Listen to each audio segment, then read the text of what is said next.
salaamaaleykum les téléspectateurs Bantamba TV muy mbégte rek ak contentement di ñëw yéen ci émission 100% football local mu nekk nag lu spécial ma invité nag un invité de marque une légende du football sénégalais laay wax ñu koy wax Cheikhou Oumar Sy muy un ancien joueur de la Jeanne d'Arc de Dakar un ancien international muy nit ku baax nit koo xam ne macha allah gis nañ li nga xam ni liggéey na ko ci football Sénégal ànd ceeg Jeanne d'Arc de Dakar ànd koog équipe nationale Sénégal muy mbégte nag tey ñëw ci këram bëgg a waxtaan ak moom ci lu bari bëgg a waxtaan ak moom tuuti rek ci ay jaar-jaaram bëgg a waxtaan ak moom tamit ci AIFS muy amicale des internationaux de football du Sénégal sunu président di Cheikh Ahmed Tidiane Seck ñu koy jaajëfal di ko féliciter encore une fois ci raaya bi nga xam ne rek anciens internationaux yi joxaat nañ ko ko di ko féliciter tamit ci élection fédération sénégalaise de football muy 6e vice-président ñu ko ciy féliciter encore di wax ne rek tey comme ni may waxee rek as moom ci valeur rek laay dox ak ci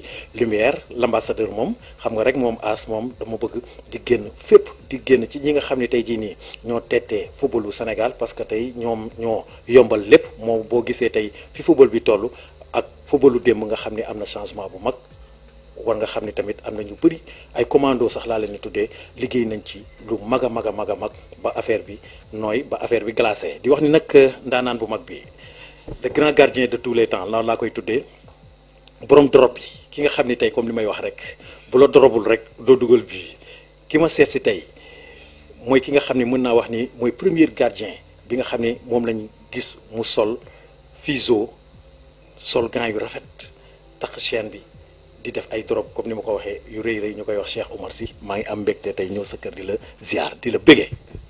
mais as mbégte bi fi la ëppee di la remercier aussi ci déplacement bi mun naa la bañ a remercier sax parce que dafay nekk loo xam ni dafa nekk sa deret léegi da nga jóg def sa reconversion bu leer di gérer information di gérer presse maintenant orienté vers le développement du football local mais surtout du footballeur lui-même et plus particulièrement de l'international maa ngi lay remercier bu baax a baax et am yaakaar ni émission bi dina amal njëriñ téléspectateurs yi. jërëjëf grand frère kontaan rek di waxati xam li may wax rek grand bu stylé dinaa ko tooñ tuuti parce que dafa nekk grand boo xam ne macha allah daf ma marqué ci sama enfance parce que dama ko doon ramasser bu muy football ma gisoon benn style boo xam ne macha allah dafa xawoon a raar ci gardien sénégalais yi mu doon nag def benn concurrence laa ko mën a tuddee parce que moom ñi mu doon concurrence al ay ndaanaan rek la ay Cheikh Ahmed Tidiane Seck ay Mansour Wade xam nga bëri na defe naa ne am nañu bëri ay Mamadou Salah Jeanne d'Arc Ismaïla Traoré di Dial Diop kon nga xam Sagar Comé bi nga xam ne moo nekkoon SIB de Diourbel waaw ñu bëri moo tax rek tey dama am mbégte bi ma toogee ak moom nii ne nag avant ñuy dem ci émission bi tamit dinaa ñëw ci parcours bi comme rek li ñuy wax rek sunu borom nag dafa am loo xam ne moo koy dogal ci jaamam ndax tey gis nañ macha allah maanaam gisoon nañ muy def ay drop waaye léegi moom boo ko joxoon bal moom xamoon nan la koy dropé gis ko tey macha allah li nga xam ni moom mooy ay tànkam tey yàlla sunu borom dafa am yoo xam ne daf ko ci jël ma bëgg naa ci waxtaan ak moom tuuti rek avant ñuy dem rek tuuti ci parcours am ak macha allah ndogal bi nga xam ne sunu borom def na ko ci ban noo koy dundee ak ci ban état d'esprit nga ci nekk. waaw. maa ngi lay remercier encore une fois de plus sa première question bi moom sa première discussion bi dafa xaw a doy waar ñu bëri nañ ko ragal mais nee naa leen jarul ragal parce que ku nekk ak destin li ma dal nii ba may football léeg-léeg bu ñu demee seeti sëriñ wala quoi que ce soit ñu ne ma dañ ma daan yëgal dama fais attention ba moytul booy àgg ci sa soixantaine bi say cër dina wàññeeku jógal sa bopp.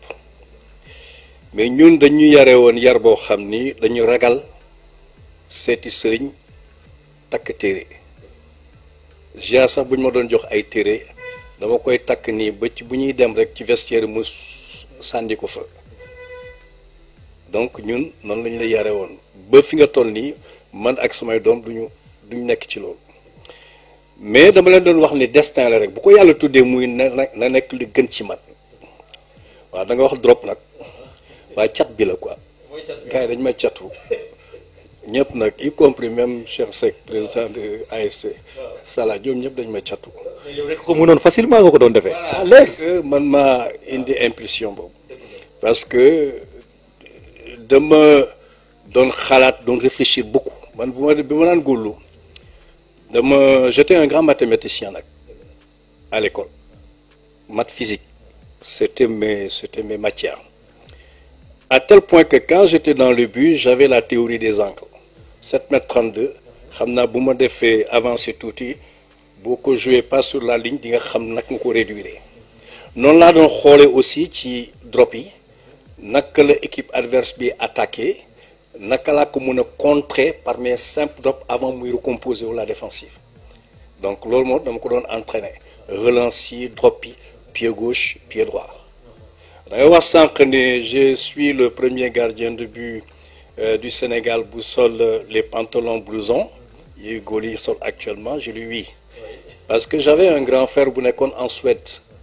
et à l'époque c'était le goal suédois Hellström qui portait ça et je lui avais demandé de me chercher et en venant en vacances il m'avait apporté 3 et quand je l'ai porté pour la première fois nawetana les gens ont dit mais il est en blouson ou il a... j'ai dit non je suis en équipement de gardien et ça c'est la nouvelle donne et ce jour-là j'avais fait un match extraordinaire et puis après au sortir quelques jours après j'étais en relation avec Mansour et comme Mansour aimait les drops aussi c'est le premier à qui j'ai donné ben blouson bi et c'est comme ça que ça a commencé à entrer dans la philosophie des gardiens donc jusqu'à ce que ñu nekk à ce niveau-là drop mënatuma ko ñaari tànk yi dem nañu donc au tibia j'ai subi en 2019 entre mars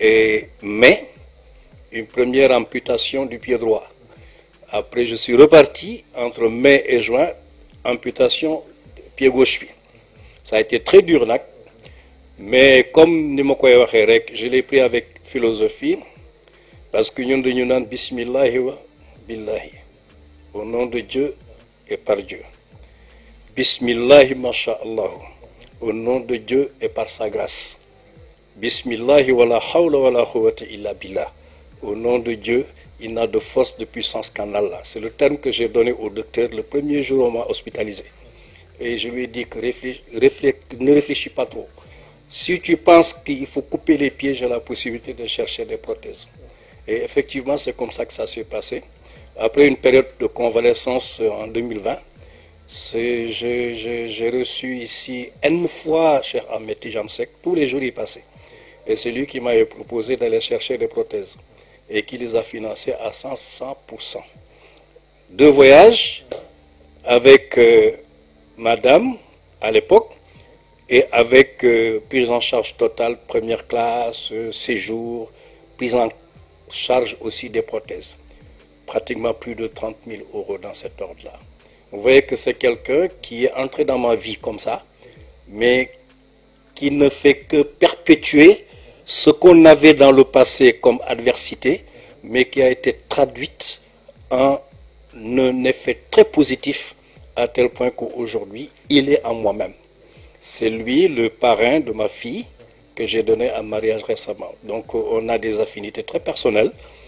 Très souvent, il passe ici, on discute de toi. C'est quelqu'un que je remercie beaucoup. Je remercie aussi l'ensemble de mes étudiants de l'époque. Et je les avais dans les écoles supérieures de Dakar. Je peux faire l'université catholique, Ampateba, BEM, IAM, comme Subdeco, et j'en passe. Il y en a beaucoup. Les étudiants ont été mobilisés pour vraiment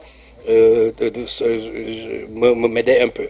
Mais c'est comme aussi mes collègues enseignants et surtout les présidents, directeurs généraux de ces institutions-là. Donc, qui m'ont tous soutenu. Je n'étais pas seul. En plus de ce que Cheikh Ahmed Tidiane Seck faisait du matin au soir pendant 3 mois, il avait pris en charge totalement ma famille, la scolarité et tout. dama ko ciy gërëm rek quoi di ko sant donc lu mu dugg rek man dama ciy dem à 100%. du ma ci dem mukk à dama ciy xër ba ci dina la ko di nga ko gis tout à l'heure quand j'ai été coopté par Ousmane Thiongane pour pratiquement être avec lui, travailler avec lui. Je l'ai pris positivement parce que Ousmane Thiongane, c'est pas n'importe qui. Quand tu es directeur réseau chez l'Union des institutions mutualistes communautaires d'Espagne et de crédit, secteur informel, secteur microfinance. Moi, j'ai voulu dans le secteur de la microfinance depuis très longtemps. Je ne peux qu'être honoré par ça. À tel point que quand il m'a dit, viens, je veux travailler avec toi, j'étais obligé. C'est ce qui justifie dans la nouvelle configuration. J'ai été coopté pour être avec lui. dëgg la kontaan mbégte wax dëgg yàlla comme li may wax rek Asmamoun ci valeur rek lay dox gis ngeen valeur bi nga xam ni ak lumière bi nga xam ni moo nekk ci sunu international bi muy sunu mag di Cheikhou Oumar Sy macha allah la ñuy wax nit ku am diine nit ku gëm yàlla boo déggee li mu wax nii rek nga xam ni yaram daw na ku gëm yàlla la dañuy ñaanal rek yàlla sunu borom gën ko teg loxo di ñëw nag ci président Cheikh Ahmed Tidiane Seck macha allah président lu baax rek ngay am ndax sa xol dafa rafet ndax bi muy wax loolu. sax sama xol mi ngi tooy ndax xam nga rek as moom dañ ko xaw a yaree xam nga rek doomu yaay yooyu la xam nga maanaam parce que dama bëgg lu rafet man suñuy wax ci nit lu rafet rek dafay mel ni man lañ koy wax te dama ciy am benn yëg-yëg boo xam ne maanaam du ma la mën a wax sax fan lay toll ndax du ma mën a contrôler sama bopp. bi ngay expliquer bi ngay wax yow moom dañ lay bàyyi ak yàlla suñu borom ndax maanaam état d'esprit bi nga nekk lii rek lañ soxla ci jàmm ndax taalibe nga te ku gëm yàlla nga.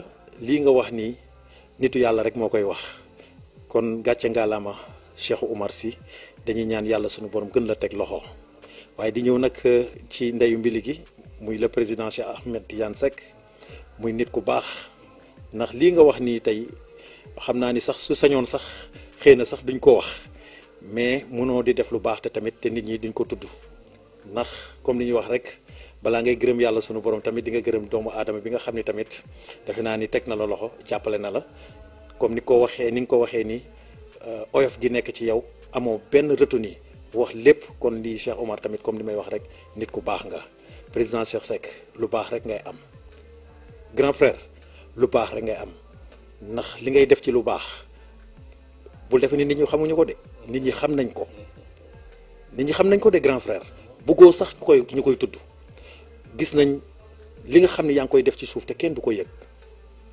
man xam naa ci dara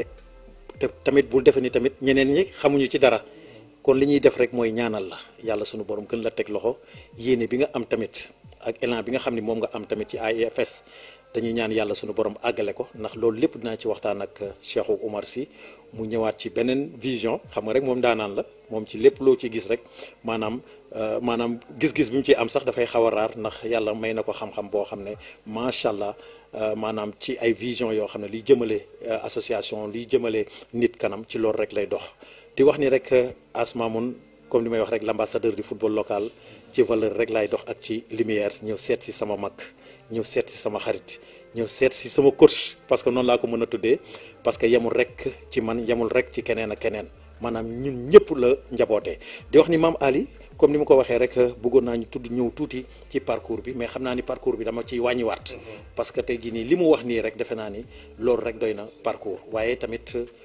ñi ñuy seetaan tamit damay bëgg ñu xam ki may invité ak ki may waxtaanal mooy kan Cheikhou Oumar Sy mooy l'ancien gardien de but de la Jeanne d'Arc de Dakar l'ancien gardien de but de l'équipe nationale du Sénégal kon bëgg naa tuuti rek ñu ñëwaat tuuti ci parcours bi foofu mu résumer ma ko rek ci benn 2 minutes ou 3 minutes ci jaar-jaaram en équipe nationale et jaar-jaaram tamit ci Jeanne d'Arc de Dakar. waaw maa ngi lay remercier As bu baax a baax dama ciy sawar wax parce que man damay wax en général man may footballeur de la théorie des 4 années première 4 années bi.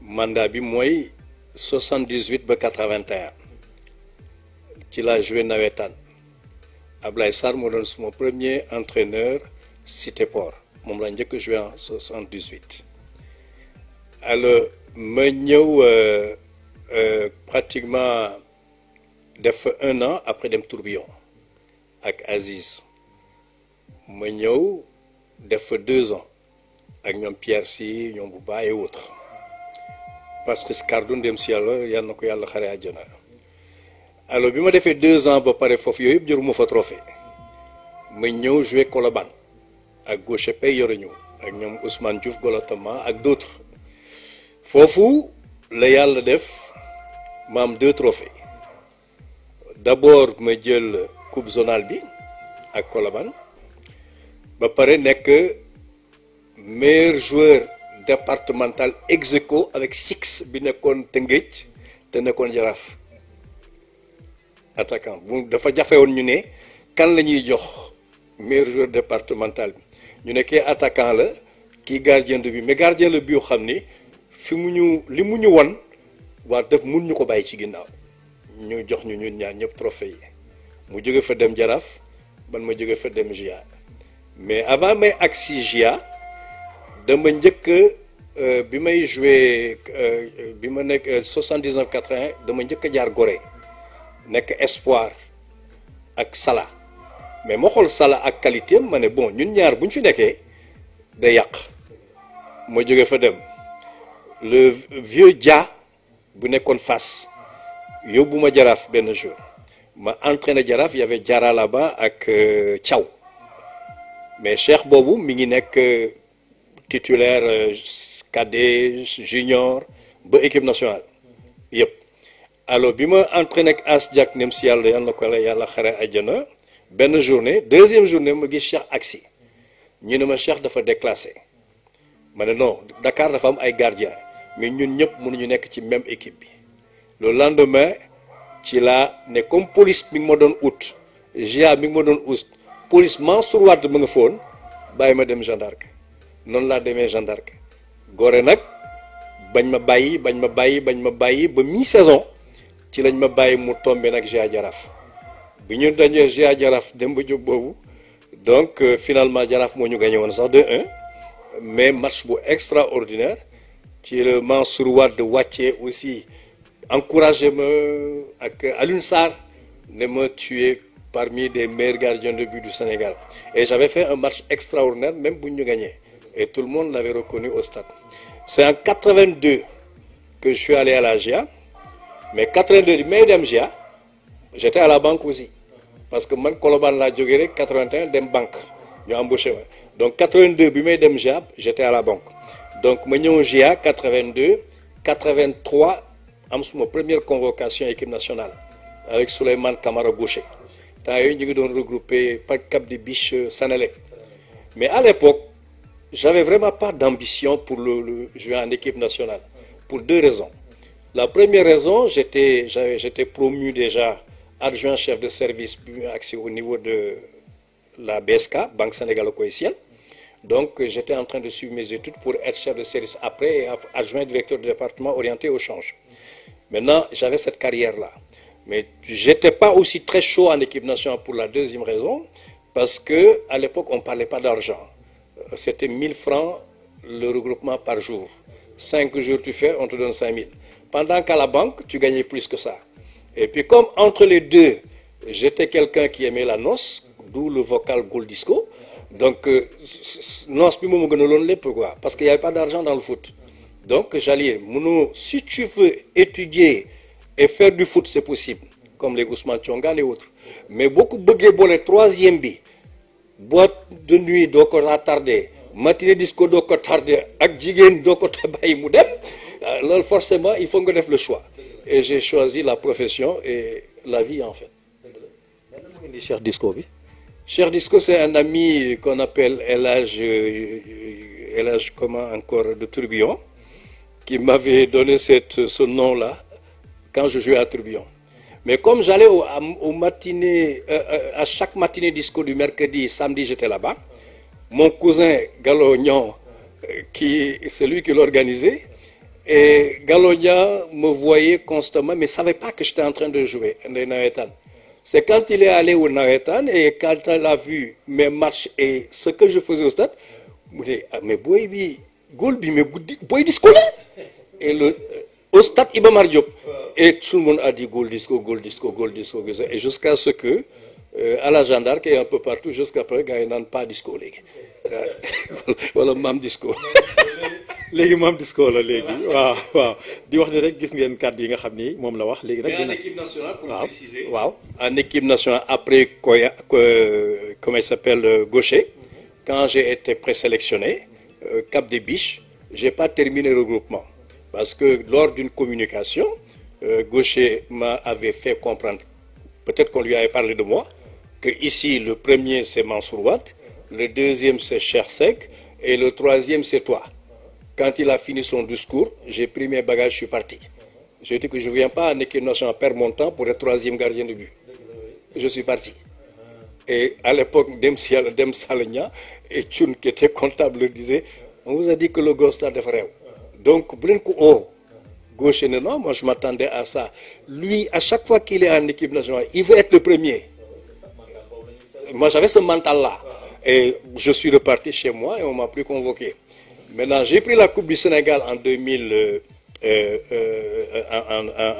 84, en 84 contre la Linguère. Je dit ok, on te fait de plus. Après, je suis le champion du Sénégal en 85 avec les espoirs. Parce que 85, Sénégal avait pris 8 joueurs de la GIA pour préparer Caire 86. Mais ils avaient convoqué en sourdine Mohamedou Salah, qui était avec moi, et éviter que moi je sois en équipe nationale. Et quand on a posé la question à Pape Diop de l'époque, ils disent non, Cheikh Oumar, on ne le ramène pas en équipe nationale parce que déjà, lui, c'est un perturbateur. Donc il va venir perturber tout le monde ici et dire que je vais être titulaire. Effectivement, c'était ça. Je n'allais pas accepter d'être convoqué et d'être deuxième gardien de but. Sans ça, je vais aller travailler à la banque et travailler sur la finance. Aujourd'hui, je n'ai pas regretté. J'ai fait mes diplômes de banque supérieure jusqu'à enseigner des banques au niveau de la sous-région. Et aujourd'hui, je suis consultant, et je suis vraiment content du choix que j'ai fait. Merci de la ci féliciter content ci choix bi nga def ndax boobu rek moo wóor soit footballeur moom en général moom retraité moo gaaw 40 ans da ngay retraité defe naa wala même pas 40 ans. Et à l'époque, je dis, les gardiens n'avaient pas de contrat à l'époque. On ne parlait même pas. Moi, je me rappelle, le premier contrat que l'Afrique a eu, c'est Antoine Bell. Après la CAN de Côte d'Ivoire, c'est Antoine Bell qui a eu un contrat. Après, Kouno a eu. Donc, c'est en ce moment que les gardiens, on a pensé peut-être que les gardiens allaient partir. Et ça, c'est ce qui a justifié au fait que, c'est ça. Bon, entre-temps, moi, j'étais déjà out parce que je m'occupais de ma formation et ainsi de suite et de ma carrière de banquier.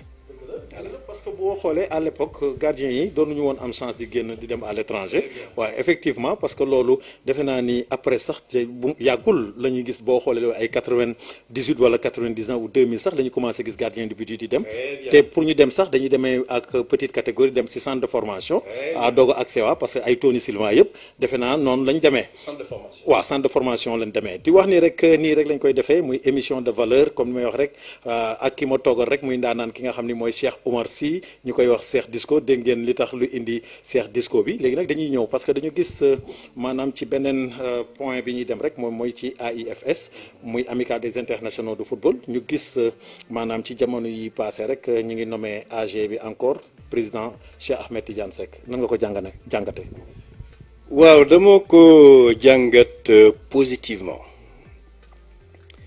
J'étais pas membre jusqu'à cette année. Je n'ai jamais assisté à une assemblée générale, ni être membre, parce qu'il y avait des critères. Celui qui ne fait pas 5 matchs ou tel nombre de matchs, tu n'es pas international. Je dis, ah, moi je ne l'ai pas fait. Donc je me suis exclu purement et simplement. Cette année, avec l'élection, la nouvelle élection et puis la nouvelle tournure, alors les gens ont dit il faut massifier, il faut élargir. C'est dans ce cadre que Ousmane Thiongan, dont je parlais tout à l'heure, après l'Assemblée générale qui a porté à la présidence notre ami Cheikh Ahmed Tidiane Seck, m'a contacté pour me dire, manifester son envie de travailler avec moi. Parce qu'on se connaissait dans d'autres panels. Il voyait en moi quelqu'un qui peut contribuer énormément pour l'élan nouveau que l'AIFS prend. Et c'est dans ce sens que dans la nouvelle configuration du bureau proposé, j'ai été coopté avec lui dans la vice-présidence chargée de la formation, de la réinsertion, de la coordination des activités. Manangu Konak, Mais le premier réflexe que je dirais à tout le monde, l'AEFS n'est pas une amicale et ne peut pas être une amicale parce que c'est une organisation intergénérationnelle.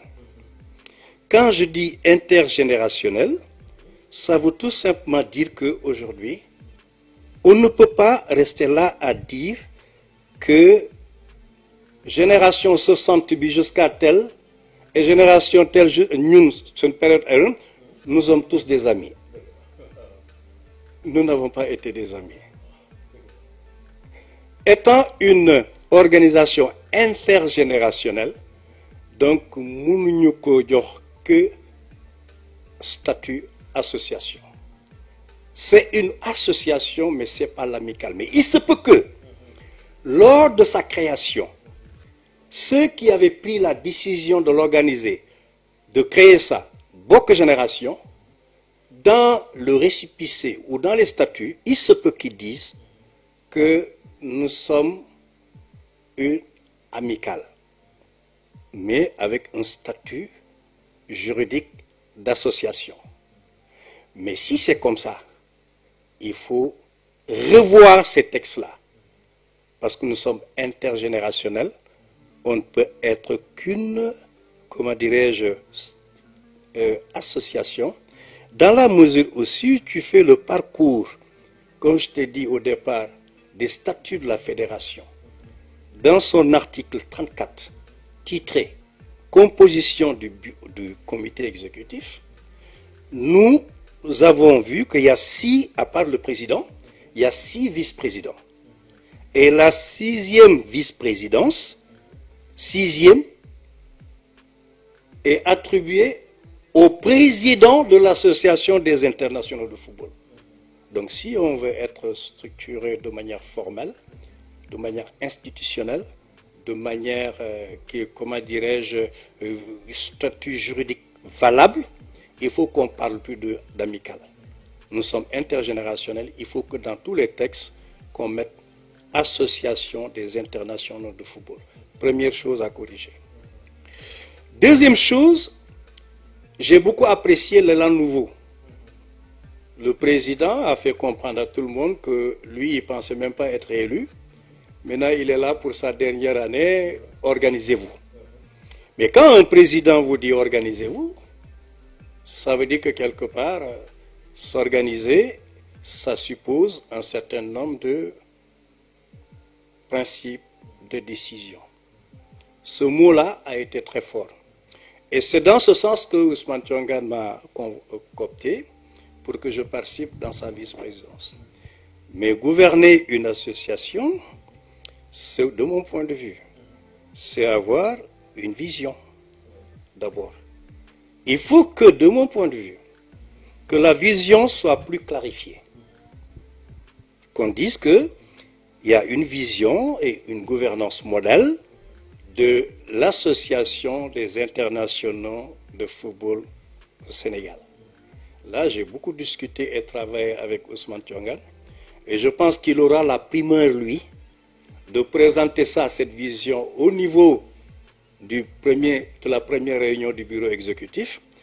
Une fois que c'est validé, nous serons une association qui, dans sa vision stratégique sur les 3, 4, 5 années, déclinera ce qu'on veut faire. Et voilà la gouvernance appropriée pour nous permettre de réaliser cette vision-là.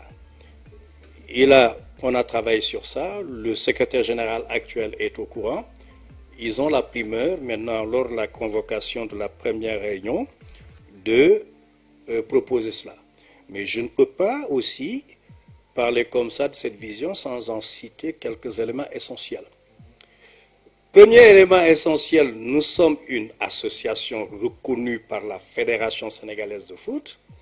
La Fédération sénégalaise de foot a une nouvelle équipe fédérale et cette nouvelle équipe fédérale a un programme qui reste le programme unique du Sénégal et dans tel programme, lui, il a décliné son programme comme étant contrôle, passe et moi je mets but.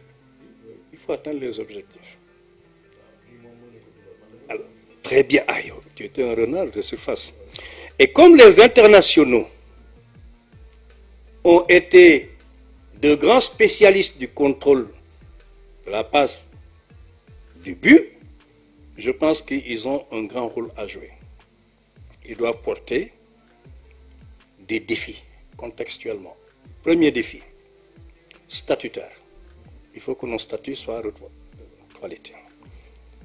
Sportifs, qu'on nous sente. Sociaux, qu'on s'entraide et qu'on se gère. Et économique, que la reconversion soit facile. C'est des défis. Maintenant, par rapport à ces défis, il faut forcément une vision stratégique. Et la vision stratégique sur laquelle nous avons discuté repose sur un certain nombre de mots. Le premier mot, c'est fédérer. Fédérer quoi? Les acteurs de l'écosystème du football local. Et c'est pourquoi moi je t'apprécie beaucoup. Tu as beaucoup fait pour le football local. Et tu es en train de beaucoup faire pour le football local. C'est un travail important. Nous devons fédérer. Et c'est ça qui donne toute la pertinence à l'idée selon laquelle notre président Cheikh Ahmed Chansek a dit il faut lever les obstacles de participation de au niveau de l'association. Nombre de matchs, il faut fédérer. Il faut aller, mais aujourd'hui, à l'époque, on ne parlait pas de football féminin. Il y a des internationales. Il faut les insérer. Donc, vous voyez qu'il y a des mutations qui sont là. Il faut avoir un nouveau élan. Toujours le deuxième concept qui est important dans la vision stratégique, au-delà de fédérer, c'est valoriser. Il faut que dans la gouvernance, qu'on donne nous-mêmes à l'association des internationaux de football au Sénégal le propre statut. Donc il faut qu'on valorise l'association, qu'on valorise l'international, ce que vous faites tout le temps, et qu'on valorise le footballeur en général.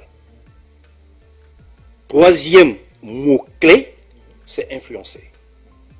Il faut influencer la gouvernance du football au Sénégal, surtout le football local dans ses différentes composantes, pour son développement. Et surtout, développer des partenariats. Dernier mot, développer. Développer des partenariats avec la fédération, les instances du football au plan africain, au plan international, mais avec aussi d'autres associations des internationaux de football des autres pays. Voilà à peu près quelques ramassés, les points extrêmement importants de cette vision que nous devons porter dans une organisation que l'on juge parfaite. Parfaite, c'est trop dire, mais qui peut nous porter vers ça.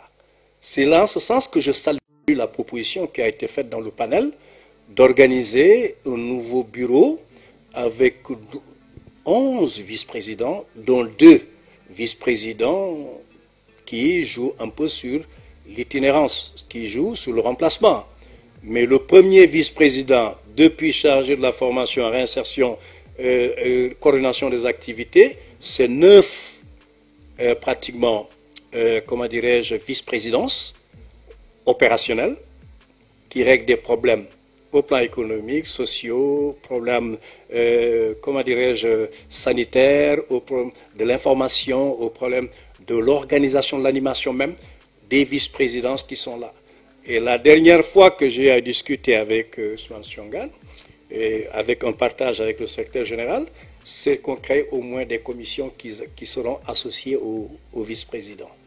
Des commissions sur la santé, commissions sur l'économie, commissions sur l'information, commissions. Il y a 5 domaines clés sur lesquels je pense qu'ils auront la primeur de présenter cette vision, qui sera un document à partir duquel, qui veut comprendre ce que veut dire l'AIFS, s'il reçoit en tant qu'institution, en tant qu'organisation sportive, sera voilà là où l'AIFS veut partir et voilà la gouvernance mise en place pour permettre de concrétiser ces projets-là au profit du football local, de l'international lui-même, toutes générations confondues, mais des internationaux actuels aussi, intégrant le football féminin. Voilà à peu près un peu cette vision et sa traduction en actes concrets. Maintenant, au-delà de cette vision, il y a des objectifs très smart. Nous, quand on dit objectifs smart, chiffrés, c'est des objectifs spécifiques pour chaque domaine de vice-présidence, de domaine qu'on va évoluer. Il y a des objectifs chiffrés spécifiques. Il y a des objectifs mesurables, avec des chiffres à l'appui qui seront là. Avec des objectifs atteignables aussi. Ne pas se leurrer et dire on va faire tant qu'on soit sûr de les atteindre. Mais aussi des objectifs réalisables et inscrits dans la temporalité. Voilà les objectifs SMART qu'on vise à ça. Mais cela veut dire qu'il faut une gouvernance modèle, en conformité avec les pratiques de la fédération, les exigences des instances chargées de la gestion du football au plan international et continental. Donc c'est tout un arsenal d'organisation qu'il va falloir faire, avec un bureau exécutif qui doit être disponible au service du football local, au service des internationaux et du football en général, qui est disponible. Si on sent qu'on n'est pas disponible, il ne faut pas prendre un poste pour le simple plaisir de poste. Mais il faut de la compétence aussi, parce qu'on va vers un autre domaine où il y a des compétences. C'est là le sens de la formation, en fait, des séances de formation qu'on fera. Des séances de formation pour faciliter la réinsertion, formation pour bien gérer la gouvernance dans tous ses aspects, formation pour bien s'insérer dans le tissu économique, mais formation aussi pour bien s'insérer dans le dispositif d'organisation du football. Nous avons des projets extrêmement puissants au plan de la santé, au plan de la communication, avec un site qu'il faut développer, un site très professionnel, au plan au plan sportif. Et je pense que nous avons des propositions à faire à Maraïwout, on en a discuté, pour une direction nationale technique très bien structurée, avec des objectifs SMART aussi, comme on l'a décrit tout à l'heure. C'est possible. Ne pas avoir un directeur technique qui embauche, mais avoir une direction où les postes seront sous forme d'appel à candidature. Je pense qu'il faut qu'on soit dans la gouvernance du football au plan général. C'est l'invite que je ferai, peut-être qu'on fera, que nous contribuions à ce qu'on valorise la gouvernance, on valorise l'international, on valorise le football au sens large du terme. Nous avons un rôle extrêmement important à jouer. kontaan laa def rek macha allah comme li ñuy wax rek gis naa beneen nouvel élan ci AIFS parce que tey jii nii lii ngeen dégg nii defe naa ni retard bi nga xam ne amoon nañ ko gëm naa ni lii bu nekkee teg nañ ko ci table bi rek gëm nañ ni retard bi dinañ ko effacer le plus rapidement parce que AIFS structuré laa gis parce que li mu wax nii parce que defe naa ni buñ ko tegee ci table bi de defe naa ni dootuñu soxla sax alalu kenn parce que dinañ am yoon yoo xam ne dinañ ci jaar ba mën a demal sunu bopp ba projet yi nga xam ne tey jii nii moom wax na ko gëm nañ ko fu ñu ko teg ci table dañ koy activer parce que macha allah xam-xam bi mi ngi fi comme ni ma koy wax rek ci les anciens internationaux directeur des banques ngi ci ndaanaan yaa ngi ci benn ngi nii toog Cheikh Oumar Sy ngi nii toog Cheikhou maanaam ki nga xam ne tey day dem bay jàngale sax ay directeur banque am na ay banques yi nga xam ne ñu ngi ci Sénégal directeur yooyu moom moo leen jàngal teg leen ci yoon tey jii nag fii mooy këram mooy amical association des anciens internationaux de football waaw plus d'amical nee na ma waaw supprimer nañ ko parce que dañ koo tàmmoon di wax te nekkate lu ñu yàqal la kon nag ngal la bi nga ñëwee jàng xam li war ci association bi ñu def ko kon dañ lay féliciter di la jaajëfal lépp nag le président Cheikh Ahmed Tidiane Seck suñu jógee ci moom rek dañuy dem ci ndaanaan bi le capitaine de tous les bancs le banquier tamit comme ku may wax rek muy Ousmane Thiongaan ndaanaan bu mag bi mooy li may wax rek Ousmane Thiongaan sax mën na diriger la fédération sénégalaise de football. Mais il a les qualités. Moi, ça aurait été une autre personne qui me dit viens m'accompagner dans ma mission. Sérieusement, j'allais voir. Parce que qui le dit tout. Il faut mu nekk sa auteur wala mu ëpp la auteur. xam naa ne lu ñu discuter dinañ ci xamante ak yëpp. Premier élément bi ñu validé mooy amical association mais amical lan la amical ça décrit une vocation ay nit yoo am vocation bokk même génération l'amical du personnel de tel dans l'entraide et la convivialité nous sommes là pour le travail tout en gardant la convivialité, tout en gardant l'entraide. Amical, c'est ça. Mais association décrit un statut juridique. Nous avons un statut juridique. C'est ce qui fait qu'on peut dire l'amical des, mais créé sous forme d'association régie par le Code des obligations civiles et commerciales et intégré dans les dispositions de l'OHADA. Donc, association est plus crédible et plus institutionnelle. Au Sénégal, on a vu, on n'a qu'un droit applicable aux associations, à mon droit amical. C'est ce qui fait qu'au Sénégal, on dit une amicale peut agir comme une personne morale. Mais en ce moment précis, il faut que nous ayons une association, déclarée avec son récépissé d'association. Est-ce que nekkul loolu amul association bi ba pare amul récépissé boobu. moom laa wax am nañu récépissé bi. mais association la du amical. ci biir récépissé bi mën na am ñu def l'amicale des internationaux de football parce que ñi ko doon créé ñoo bokkoon génération. Mais comme léegi les choses ont évolué dañu dem ci benn organisation boo xam ne c'est intergénérationnel, ce ne sont pas forcément des amis. Donc da nga koy jox statut juridique bi nga xam ni moom le texte yi au Sénégal accepté. S'il faut, donc il faut réformer les statuts, réformer, changer et dedans mettre association des internationaux de football au Sénégal. mais dina ñëw am na benn point boo xam ne tamit faw ma laaj la ko parce que yaa ngi koy wax ni ci intergénérationnel boobu ngay wax léegi dinaa ñëw parce que dañuy gis comme actuel internationaux yi maanaam ci loolu ci seen projet bi ngeen yore foo lañ ci toll. Actuel parce que les internationaux yi nga xam ni mooy ñoom Sadio Mané ñoom ñëpp gis nañ am nañu ci la bon bëriwuñ ci nag ci kaw parce que dañuy gis ba ci seen biir sax comme ni nga koy waxee noonu ñoom it gis nañ comme les 2002 ñu def benn groupe boo xam ne waaw yooyu yëpp ñu ngi ko ci gis waaw moo tax nag foofu c'est ça le danger du non amical. moo tax foofu Parce qu'on a l'habitude de dire amical que des gens qui sentent que nous ne sommes pas de la génération, même génération, se disent nous devons nous aussi se constituer. Momo indi la génération de 2002. Après, nous avons la génération de Sadio Mané. Même mieux, ainsi de suite. Maintenant, on doit s'organiser tous ensemble, qu'on ait au Sénégal une association des internationaux de football et travailler sur l'intergénération. Comment maintenant? Il y a le mot ancien même, on doit l'exclure. parce qu'un international boo ko nekkee ba pare c'est il est actuel. Il est masculin, il est féminin. Il faut qu'on regroupe tout le monde.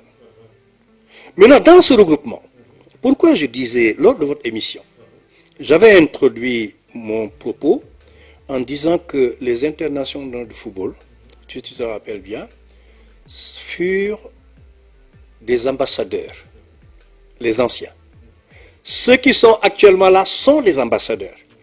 Parce que quand ils vont dans les compétitions internationales, il y a l'hymne national qui est là. Et on les accueille. C'est toute la nation qui porte ses yeux sur ces ambassadeurs du ballon. C'est normal que l'ancien ambassadeur du Sénégal, qui était dans le consul tel, si lui, il a sa retraite, sa sécurité sociale, normalement, les internationaux anciens et actuels en préparation devaient avoir aussi leur quota de couverture à l'IPRES. Mais l'État ne l'a pas fait. On ne critique pas. Parce que peut-être qu'il y a des raisons d'une politique sportive qui n'est pas tellement bien définie. Mais nous, entre nous, ceux qui sont actuellement, vous avez cité des joueurs qui ont qui sont connus à l'international, une grande crédibilité. Les Sadio Mané, c'est la génération actuelle. Mais on peut avoir des synergies d'entraide qui permettent de prendre en charge totalement les anciens. C'est dans ce sens que j'avais même pensé, et j'en ai discuté avec Ousmane, toujours pour concrétiser la vision de Cheikh Ahmed Tidiane Seck qu'on doit appuyer, qu'on doit aider. Il est sur beaucoup de paramètres. Il faut qu'on l'aide dans ce sens-là. La mise en place d'une caisse de solidarité formelle, je ne dis pas caisse, mais caisse de solidarité institution. Institution. Avec un statut organisé qui emploie certains de nous, parce que quand on fait des projets de business plan pour des institutions financières, des banques et autres, on a la possibilité d'en faire pour l'amicale, l'association, excusez-moi. Donc, on a la possibilité de mettre en place cette caisse de sécurité, alimentée par des subventions des internationaux actuels, alimentée par des contributions de ceux qui sont là, qui travaillent, mais qui n'ont pas un revenu assez conséquent, qui sont dans le championnat local, mais alimentée aussi par une catégorie des internationaux qui à la retraite, mais qui mènent toujours des activités. Et surtout sans négliger un système d'assurance maladie qui peut être aussi indexé sur les assurances actuelles qui offrent à des prix très propices, 5 000 francs annuels pour avoir, comment dirais-je, une assurance décès, jusqu'à la tranche 65 ans, 60 ans. Ceux qui sont actuellement, il faut le faire. Ceux qui sont à la retraite, qui sont dans cette tranche 60 ans, 50 jusqu'à 65 ans, quand il suffit de faire le contrat avec une assurance pour dire que 5 000 francs annuels concernant l'assurance décès, tout de suite, même si 3 mois après la personne décède, tu peux avoir une enveloppe de 1 million. Ce sont des actes comme ça pour compléter ce que notre président a l'habitude de faire, pour garantir la pérennité de notre association, pour garantir la relève. C'est dans ce sens-là que quand on a voulu organiser le bureau, pour tous ces projets-là, il ne faut pas les gérer de manière, dans le cadre d'un pilotage à vue. Nous avons travaillé sur des fiches postes pour chaque vice-présidence. Nous avons travaillé sur des procédures de gestion administrative. Nous avons travaillé sur les procédures de gestion financière. Nous avons travaillé sur la mise en place d'un site internet. Nous avons travaillé sur la mise en place d'une mutuelle de santé qu'on peut concrétiser dans une approche plan opérationnel axé sur 3 ans. C'est ce qui fait que le plan stratégique qui sera proposé, ce sera de 2025 à 2029. Au moins qu'on essaie de concrétiser ça. Mais il y a un projet qui est extrêmement important que je peux faire cas pour valoriser la mémoire. On ne connaît pas, les jeunes d'aujourd'hui ne connaissent pas. Mais la mémoire peut être valorisée. Des 60 jusqu'à ce jour. On peut les valoriser dans un musée. Quand tu as le musée des internationaux, on peut bien l'avoir. Machallah. Machallah, vision bi. Mom tubaar fakal la yow moom dañ lay ñaanal en France, partout les gens oui parce que gis nañ capable que nous on peut les monter facilement, mais dans la solidarité les actuels doivent avoir la conscience qu'ils n'ont pas que leur village, mais ils ont ceux qui ont porté le football jusqu'à ce qu'on les connaisse, jusqu'à ce qu'on les encadre, les sélectionne, les forme, jusqu'à ce que Djambar arrive, jusqu'à ce que d'autres centres de formation arrivent, qu'ils soient ce qu'ils sont aujourd'hui. Il faut qu'ils rendent ce service-là aux anciens des années 60 qui sont en vie, dans le cadre d'une structure bien organisée, d'une structure telle où dans sa fonctionnalité, ça peut donner du travail pratiquement aux internationaux actuellement qui vivent une situation précaire, sociale précaire. Parce que foofu lay ñëw daanaka ñu ngi ci dernier virage bi rek ci émission bi parce que macha allah lépp luñ ci bëgg a wax sax mënul xaj ci émission bi te suñu sañoon tamit émission bi nit ñi seetaan ko waa moo tax rek ma bëgg rek ñu xaw ko résumer tuuti rek étouffer ko tuuti rek pour mu nekk émission boo xam ne dinañ xam ni nouvel élan wu anciens internationaux yi maanaam taxaw na parce que dégg ngeen li nga xam ni moom la fi développé. Gis ngeen tamit vision bi nga xam ne moom la président Cheikh Ahmed Tidiane Seck am ànd ceeg Ousmane Thiongan teg ko ci loxoom ci côté boobu comme li ñuy wax rek valeur bi moo bëri ci anciens internationaux yi ba ci sage yi waaw moo tax nag dernière question bi ma koy posé xam naa ni moom lay dama koy def benn question groupée parce que comme ni mu wax léegi tudd na ko ci ñi nga xam ni démb lañ woon ñooñu tey jii nii comme li ñuy wax ay mag lañ kon war nañoo war a mën a profité ci temps bi nga xam ni dañuy ñaan yàlla mu gën a yàgg waaye ñu profité rendre leen la monnaie parce que bi mu méttee ñoom la kon nag loolu mënut a ñaax tamit ñu def appel boobu di wax ni nag question bi ma koy posé rek maanaam moom mooy AIFS comme ni nga ko waxee wax nga ko ci anciens yi ci génération yi différentes générations yi ñu gis tamit le nouveau président de la fédération sénégalaise de football boo xoolee la majeure partie des anciens internationaux maanaam moom lañ àndal président bi muy Cheikh Ahmed Tidiane Seck moom la àndal dégg na ci lu ne mais comme ni may wax rek gis nañ bi président bi maanaam Abdoulaye Fall di lancer candidature am officiellement boo xoolee plus de 100 et quelques anciens internationaux ñu ngi toog jàkkaarloog moom. Tout à fait. muy lu rafet loo xam ne defe naa ni président loolu benn président fédération musu ko am. kon nag defe naa ni bal bi ci kanam la nekk ci côté boobu. comme ni muy wax nii maanaam yi nga xam ni maanaam am na ay propositions yoo xam ne dinaa ko laaj.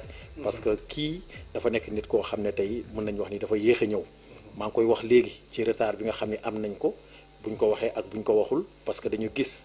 les anciens internationaux yi nekk ci yeneen dëkk ci sous-région bi ci Afrique bi maanaam ni leen seen fédération téewee mën nañu wax ni ñun les anciens internationaux sénégalais amuñu loolu parce que loo ci gis ñu ngi kaas chaque jour ñu ngi kaas ci ay détails ay yu ndaw loo xam ne c'est élémentaire sax pour un ancien international am ko gis nañ ko ci lu bëri gis nañ ñoo xam ne dem nañ ci ay buntu stade ñu leen di téye doo leen dugg te ñooñu ay icône lañu woon ci football Sénégal di leen wax ni rek comme li ma koy wax chaque jour maa koy wax sama biir wax ne leen footballu Sénégal commencé wul ci 2002 am na ñoo xam ne ñoo jiitu tey billaay bu ñu leen indiwaatoon léegi ngeen xam ni lépp dëgg la comme ni ñu koy waxee kon nag comme ni mu ko waxee léegi nee na leen dañoo war a profité ci temps bi ak li ñu am pour rendre leen la monnaie kon président de la fédération sénégalaise de football Abdoulaye Fall ñu ngi defaat appel bi may def nag du ma ko wax Cheikh Oumar Sy l'international moom mooy wax li nga xam ni moom la AIFS di xaar ci le nouveau président de la fédération sénégalaise de football